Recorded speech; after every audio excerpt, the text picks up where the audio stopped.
Hello there. Welcome to the Africa Rights Talk podcast, a Center for Human Rights podcast series exploring a range of human rights issues through conversations with academics, practitioners, and activists. I am your host, Victoria Amechi.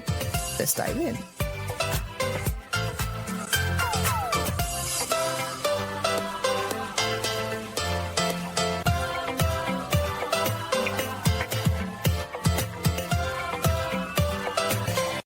Welcome to this episode of Africa Rights Talk.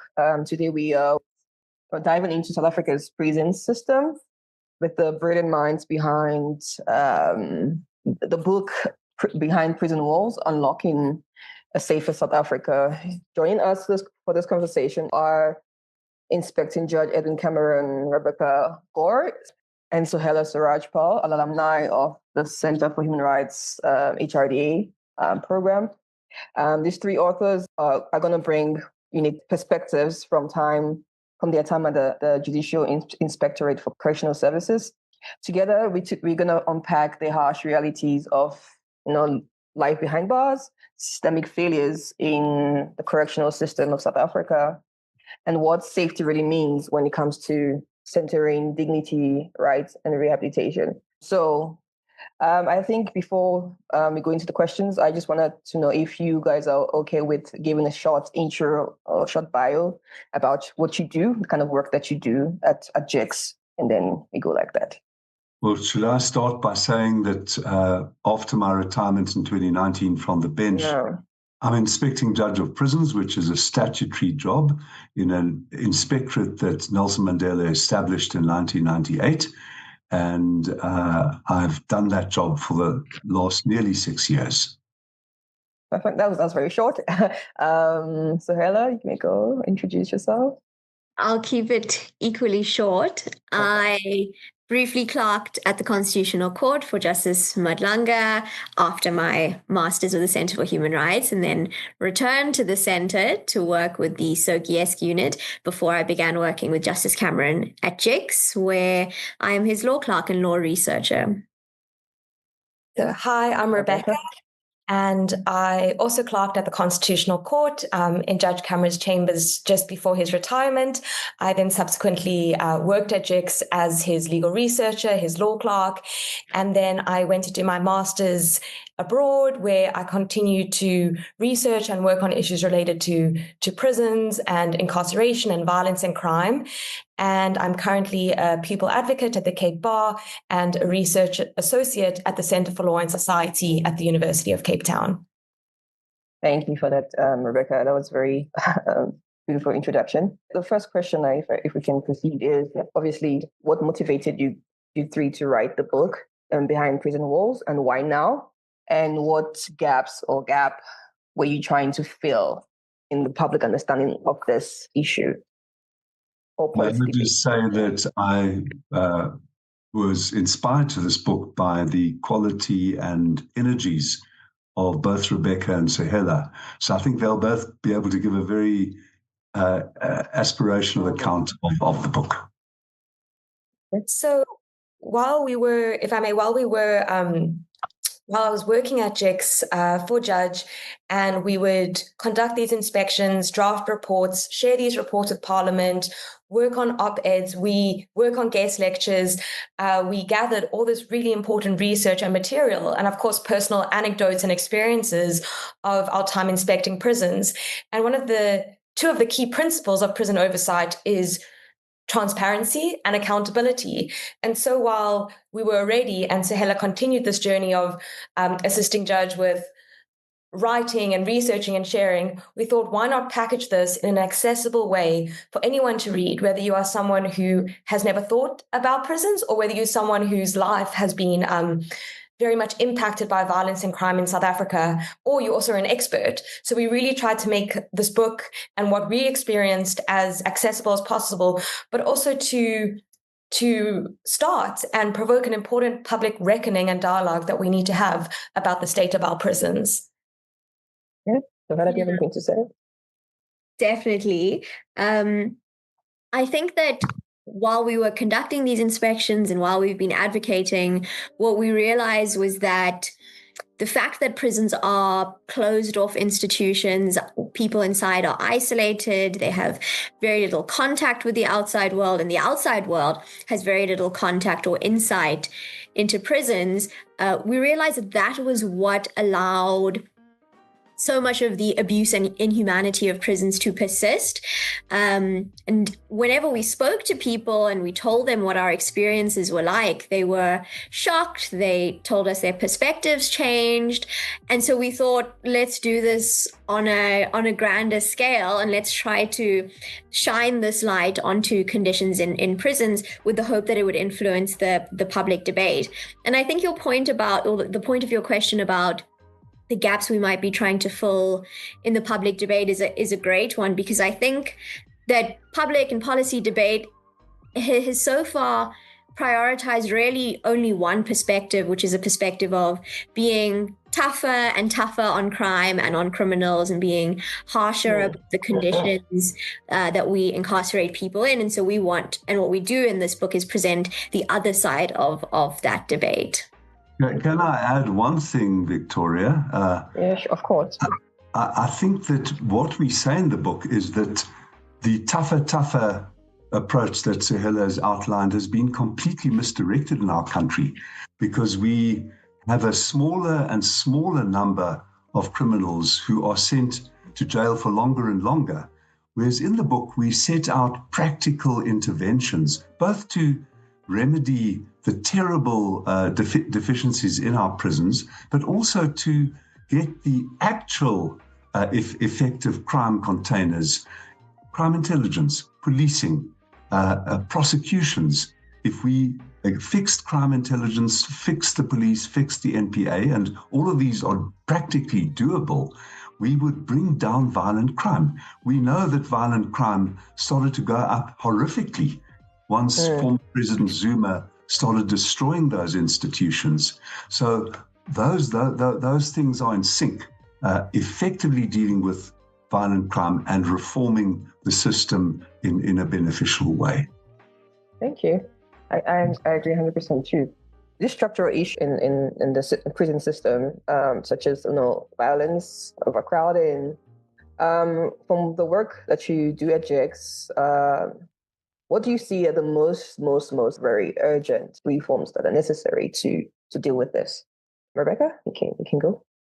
So I think the most urgent issues are exactly a product of what my co-authors have already mentioned, that we have followed quite blindly the tough on crime approach. And as a result, what we have is a situation where we're incarcerating or detaining more and more people, and for longer and longer periods of time. So whether that is harsher sentences using the minimum sentencing regime that that has become permanent since the early 2000s, to detaining more and more people, as Judge mentioned, a situation where we also are not only just detaining more people, but through the various, how do I put it? We're detaining more people, but at a point where we're so punitive. So the problem that we have is we are sentencing more people to longer sentences and detaining more people for longer periods of time, because this all relates to a problem where our criminal justice system, which has to work as a machine, isn't working. So you have an issue of court backlogs, of crime intelligence not working, of not enough legal aid lawyers, etc. And so we have a situation of more and more people filling up our prisons. And so from a reform perspective, some of the urgent reforms we need to deal with is overcrowding. And that can be dealt with in various ways. That can be reforming our sentencing laws, getting rid of a very blunt mandatory minimum sentencing regime. It can be dealt with not imposing harsh bail amounts to people who cannot afford such bail amounts and have committed nonviolent offenses. And there's various other reforms we can take into account. And I'll pass it on to Sohela to expand on them. Yeah, I think Rebecca's highlighted some of the important reforms we need to do outside of prisons. And then the other category of reform that we discuss in the book are reforms that need to happen inside prisons to change conditions. And when we're talking about the reforms that happen outside of prisons in our broader society, it's addressing, we think, abolishing, scrapping mandatory minimum sentences, giving that discretion back to courts to sentence. It's also things like decriminalizing certain offenses that should never have been crimes in the first place, and that would be better dealt with through public health approaches. So decriminalizing drug offenses, sex work, petty offenses, and crimes of poverty. And then also outside of prisons, we think that we need to address the root causes of crime. We need to address poverty and inequality and desperation by making sure people have access to quality education and healthcare, including addiction services and psychological services. We think those are all the things that actually make people safer and will address overcrowding, but also our genuine problem of crime in this country. And then inside of prisons, well, we have a lot to say, and I think the biggest chapter of the book is dedicated to this, but we are concerned with independent healthcare in prisons, because we often find that healthcare workers in prison cover up or are complicit when instances of abuse or violence or even torture occur. We're concerned with increasing education, work, and rehabilitation programs that are available in prison so that we can actually prevent reoffending when people leave the system. I think those are some of our most urgent, most important reforms. Judge? Yeah, I would only add that there are systemic things that can improve. And the point that we make in the book, I think, is a point of national application, which is that there's nothing we can't fix in the prison system. And that, I think, is an inspiring thought for South Africans generally. There's nothing that we cannot fix in our country. Think of violent crime. It seems overwhelming. We seem trapped. We're not trapped.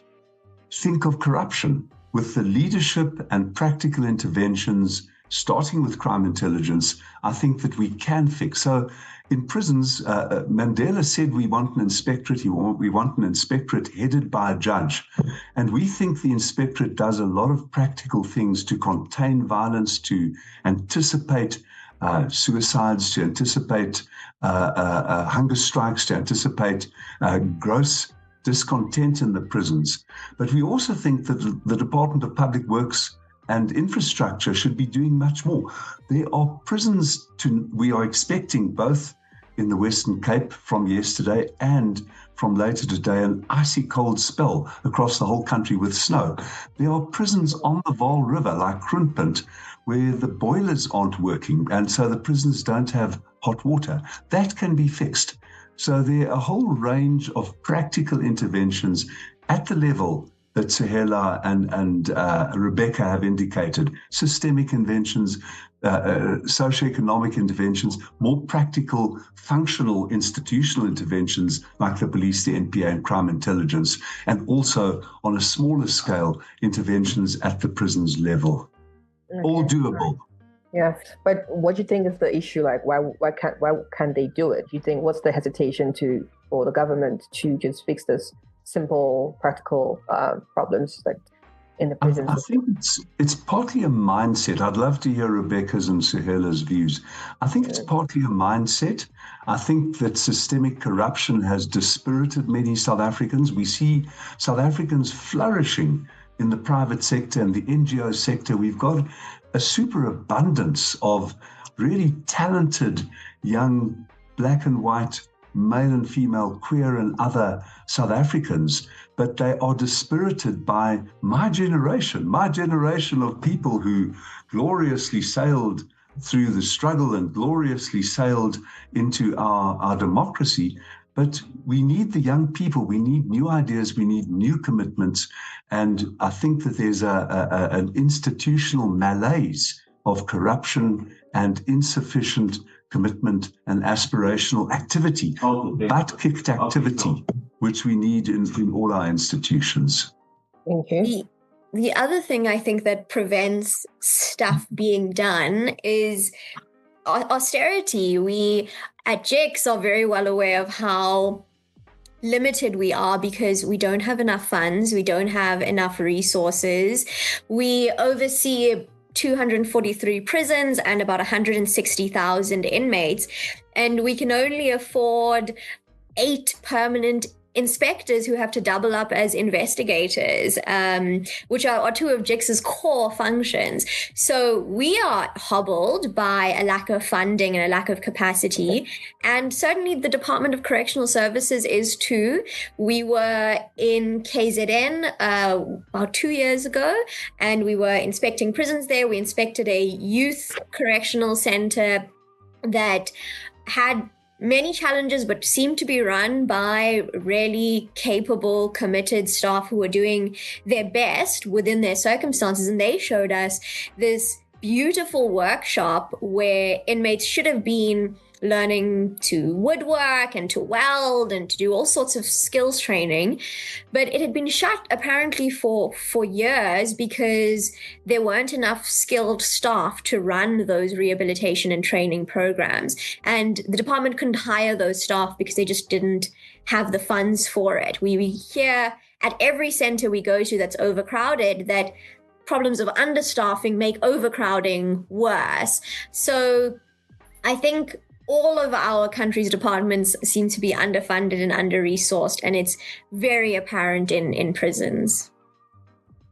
I completely agree that it's an issue of mindset and an issue of austerity. And to add to that, I think it's also an issue of political will, to the point that the public has to know what works and what doesn't work. So what I mean by that is time and time again, and as we've already said on this podcast, the tough on crime approach has been advocated for. And even during the 2024 elections last year, I recall seeing various adverts and banners calling for the death penalty or calling for harsher punishment. But what politicians are not advocating for and not reckoning, and so to the public as well, is what does the evidence show?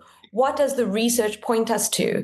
And what time and time again, and what we try and make quite clear in the book, is to say that incarcerating more people, longer sentences, almost expanding the web of what conduct should be considered a crime, don't tend to deal with the root causes of this problem. And so on the one hand, you have the narrative and the advocacy work and the easy work being done by politicians to say, let's just sign a law to make it harsher. Let's be more punitive. But the tough work and the hard work of what does the research show? What does the evidence show? What does it tell us? That's not really being put in the public domain. And so it's about taking a step back and saying, what does the evidence say? How can we follow evidence-based approaches to dealing with crime and violence? Can I add to that, Victoria? I think the point that both Sohela and Rebecca have just made is absolutely pivotal. And we by following the evidence-based approach, we can get to the real solution. So it's very practical that we can make practical interventions. For instance, the drug laws. President Kgalema Motlanthe has joined an international group of former presidents, a lot of them from South and Central America, who've suffered most under the terrible misdirected punitive approach on drug laws. And we are also suffering in the Cape Town townships. They have some of the highest murder rates in the world. And we can fix that by changing from a criminal law punitive approach, which has proved horrendously ineffective and which has led to high murder rates, gangsters fighting each other, gangsters fighting the public. We can move to a public health approach, which is not easy. We acknowledge the difficulties in the book, and we discuss this, but which can be applied successfully, as Portugal and some American states, not without complexity, not without difficulty, have shown. Okay, thank you. We're dwelling too much on the question, but I was thinking about something. My interests lie in immigration law and possibly detention. And I don't know how your reflections and, proposals can affect immigration work. And, I want to see how does that look like in the reform process. if you can quickly share some. Sorry. I'm eager to hear Sohela and Rebecca's views. Yeah. We've been quite interested in immigration as well at JICS because obviously South Africans are concerned with immigration, and we've had a number of questions from our parliamentary portfolio committee that oversees JICS's work about the proportion of non-nationals who are detained in our correctional centers, and it is a large amount. It's more than 20,000. Yeah. Of our prison population of 160,000. But what we found when we've looked a little bit closer at the data is that a significant number of those people have been arrested for immigration offenses. So the Immigration Act allows sentences of up to 2 years of imprisonment for immigration offenses. And so rather than finding someone in the country illegally and deporting them swiftly, we are sending them to prison first, where they endure the harms of detention, where they contribute to overcrowding. And so we're creating this perception of immigrant crime that may not actually be accurate. And when we looked even closer at the figures, what we saw is that the proportion of non-nationals who are sentenced for crimes besides immigration offenses, who are sentenced to life in prison, is low. It's much lower than the proportion of South African inmates who are sentenced to life in our prisons, which would seem to imply that non-nationals are committing less very serious crimes than South African citizens are, which is to say that we've been trying to push back at JICS against this narrative that non-nationals and immigrants come to our country and commit these crimes. And we've been pushing back in particular against our country's very harsh, very punitive, carceral approach to immigration, which we don't think is appropriate and which we think harms immigrants and harms our prisons as well. Thank you. Can I make a couple of additional points, which Sohela has just been in contact with a immigration rights activist in Cape Town who wants to call out the terrible xenophobic narrative which many of our South Africans who are entitled to the Bill of Rights protection suffer from. So I'm very glad that you raised that, and we are very concerned about that, because the Trump approach of blaming cross-border migrants for crime in South Africa is terribly misdirected. But Victoria, if I may make a couple of points, we understand the public anger about violent crime, We are respectful of it. We understand that people want to see consequences. We say there should be consequences for crime. One of the effective measures of crime containment is for there to be consequences, but effective consequences. At the moment, none of us are stats mad, but let me give the stat. At the moment, 11% of murders are prosecuted successfully to conviction. That's appalling. It means that almost 90% of murders in South Africa are not prosecuted to conviction. So at present, we are drowning. Let us learn to swim more savvily. Let us learn to swim effectively, and we will bring down the crime rate, and not just by sending, as Rebecca says, larger and larger numbers of people into confinement, but a smaller and smaller proportion of criminals, because crime has been increasing. It is true that the murder rate for the first quarter has come down, but we need to bring down all the violent crimes. Some of them have gone up.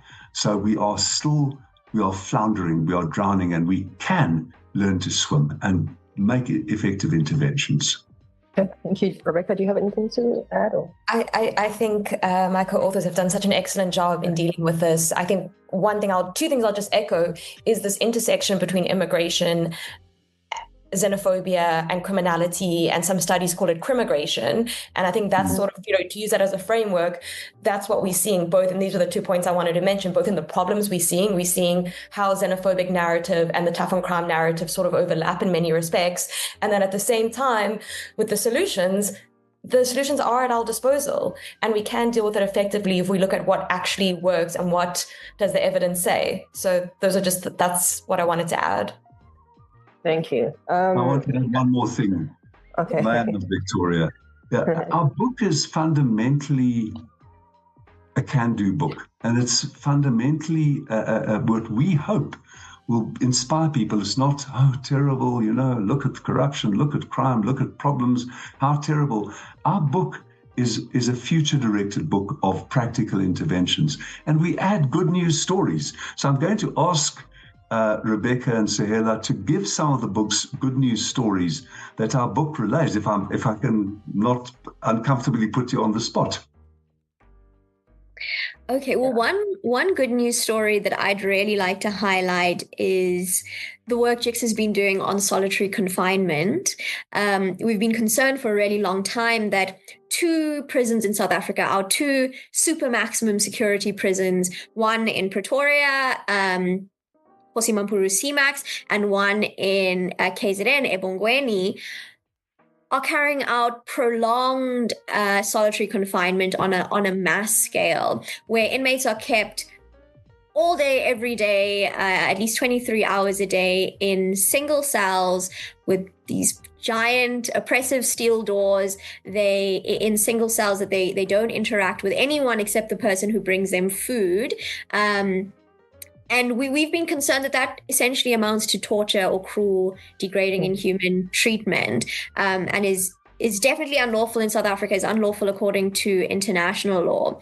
And so we've been pushing for quite a while on these issues with very little result, unfortunately, because it is true that many of the inmates in those centers have done very terrible things, either inside or outside of prison. But recently we met with a psychologist, the head psychologist for the Pretoria region, and she had read a study that JICS conducted on the mental health effects of solitary confinement in the super maximum security prisons. And she was convinced by our findings, and she decided that her team of psychologists who work in these prisons for the department needed to do something about it. And so despite a lot of institutional pushback and resistance, she managed to, with her team, implement twice weekly group therapy sessions at CMAX, where inmates are being kept in solitary confinement. And this is pretty much the only opportunity these inmates get now twice a week to speak to other people face-to-face in a room to receive counseling. They also have implemented individual one-on-one counseling. And that itself is a major win. It seriously alleviates the conditions that these inmates are being detained in. But we also think it's a foot in, because we can use the success of this program, the fact that there haven't been any security incidents, to argue for more programs and more group programs and interactions in those centers. So that's a good story from JICS' side, but also showing the initiative that members of the department can take to genuinely improve people's lives. Rebecca, the question that Sohela just answered was also going to be partly put to you too. If you have any stories you also want to know. Sure, definitely. I think what I wanted to highlight is some positive experiences with seeing the power of education in our prisons. Both when I was working at JICS, I recall we went to Westville prison and went to a women's center. And I recall very well seeing, I think it was called a UNISA hub, where various inmates were given opportunities to study. And I have such a vivid memory with a young woman who seemed so studious and ambitious. And she was telling me how she is studying towards an LLB. And when she is done, she wants to become a lawyer.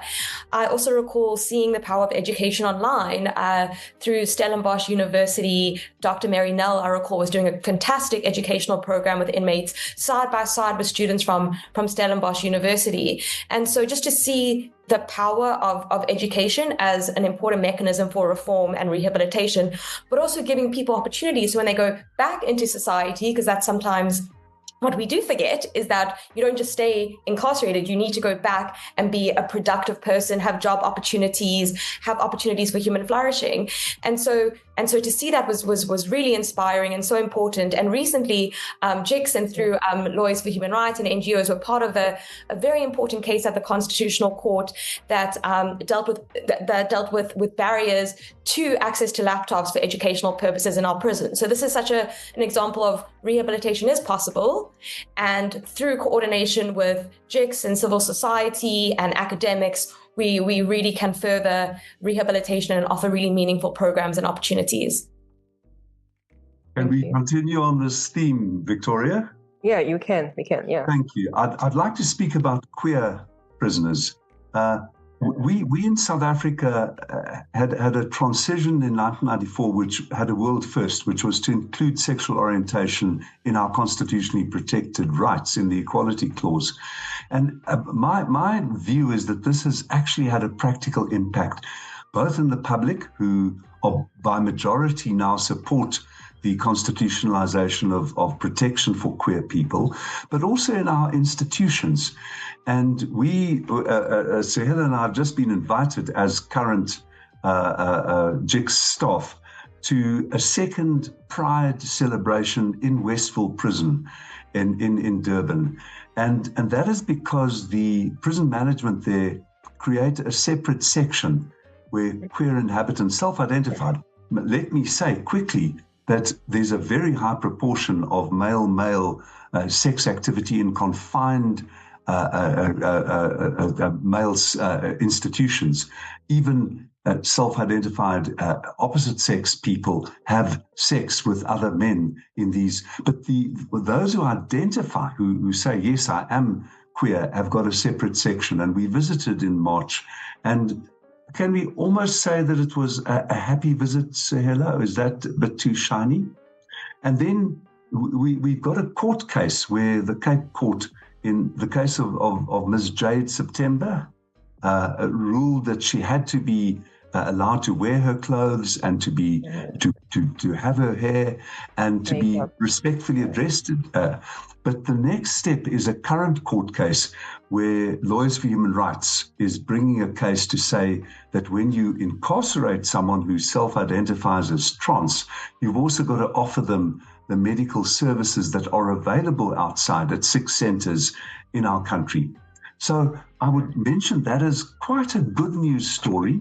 And lastly, if I may just say, we visited Ekuseni in the snow 2 years ago, Sohela and I, at the youth center south of Newcastle.